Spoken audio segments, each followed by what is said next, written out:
If you have ever loved someone who hurt you loved them the kind where your stomach turns at their silence but still flutters at their attention, you know that walking away is not as simple as it looks from the outside. This is not about weakness. This is about survival. It's about how the mind, and more painfully the heart, clings to chaos when it has been trained to confuse intensity with care. Trauma bonds are not just formed in abusive relationships, they grow wherever fear and hope collide, and breaking them. That is an act of self-reclamation that feels like pulling your soul through barbed wire. But it is possible. It starts with honesty. You may not believe that at first. You might doubt your strength, replaying every good moment until your chest tightens. But that doubt is part of the healing too. Doubt means you are starting to question the script. I am Zane, a relationship consultant and psychologist. Let's dig in, my beloved viewers. Step number 1, acknowledging the bond before healing can begin. You have to admit something hard. You are in a trauma bond. That is not easy. It feels like betrayal to them, to your history together, and even to the part of you that still believes in what could be. But awareness is the first real rupture in the pattern. If you feel addicted to the relationship, despite repeated pain, if you make excuses for their behavior and find yourself swinging between fear, love, and desperate hope, you are not broken, you are bonded.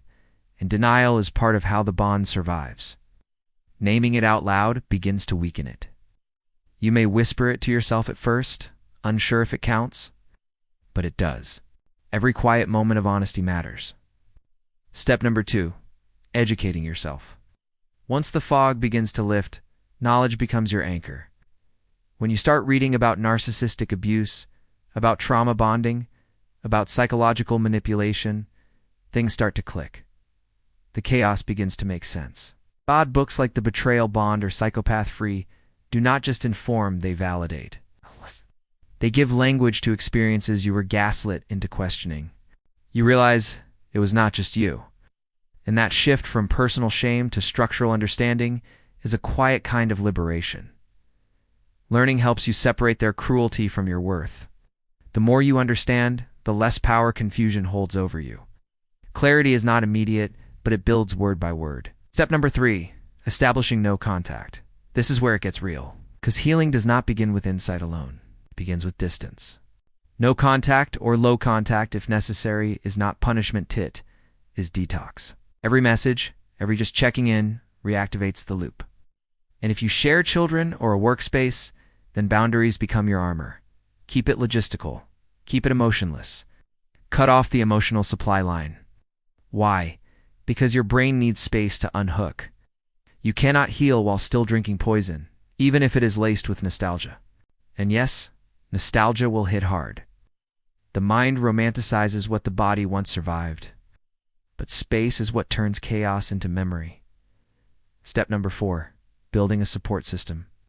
One of the reasons trauma bonds form is because isolation creates dependency. So now, connection becomes the antidote. Reach for people who believe you, friends who do not rush you, therapists who see the whole picture, support groups where no explanation is needed. The more you surround yourself with validation, the more your reality stabilizes. You begin to borrow strength from others until you remember your own. Healing, in this way, is communal. It is tender and slow and sacred. When you speak your truth, and someone nods without flinching, you start to believe your truth matters. Step number 5, addressing underlying trauma. You start to see that this bond did not begin with them. It began long before, maybe in childhood, maybe in another relationship where love was inconsistent, conditional, or absent. To truly break free, you have to tend to those earlier wounds. Therapies like EMDR, somatic work, or internal family systems do not just treat symptoms, they help you rewire how you relate to intimacy itself. Because until those wounds are acknowledged, the pull toward familiar pain will keep repeating. Your nervous system is not sabotaging you. It is protecting you in the only way it knows how until you teach it something new. Step number 6, rebuilding self-worth. Abuse chips away at your sense of self. So now, it is about rebuilding, slowly, deliberately. Start with the smallest promises to yourself. Keep them. Find what lights you up, even if it feels silly or small.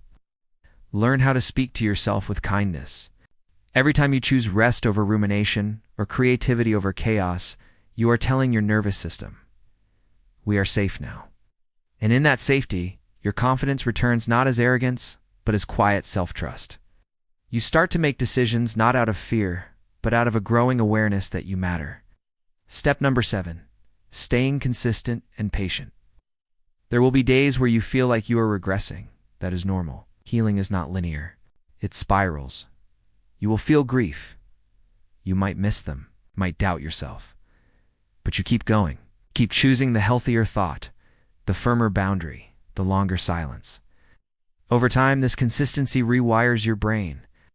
It unhooks you from the addictive highs and lows of trauma love and roots you in something steadier, something that finally starts to feel like peace. You may not notice it at first, but one day you will catch yourself laughing freely or sleeping through the night and realize you are healing. Step number 8, affirming your progress. Affirmations are not magic, but they are markers. Each time you say, "I am breaking the cycle of trauma," or "I deserve relationships based on respect, not control," you are training your mind to follow a new script. They are not declarations of perfection. They are commitments to keep choosing yourself even when it is hard, especially when it is hard. You might not believe every word at first. That is okay. Repetition builds belief. Over time, those phrases become less about hope and more about truth. Have you been through something like this? Or are you still in it, trying to make sense of what is real? Let me know in the comments if this spoke to something inside you. Make sure to subscribe to STR TV so you never miss these kinds of conversations. Your story matters. Your instincts matter. And your healing is not linear, but it is happening. No matter how lost you feel today, you are already further than you think. In the next episode, we will explore unrequited love, how to move on from a lost dream. Until then, trust your inner signals. You're wiser than you think. Subscribe to SDR TV and stay close to what feels true.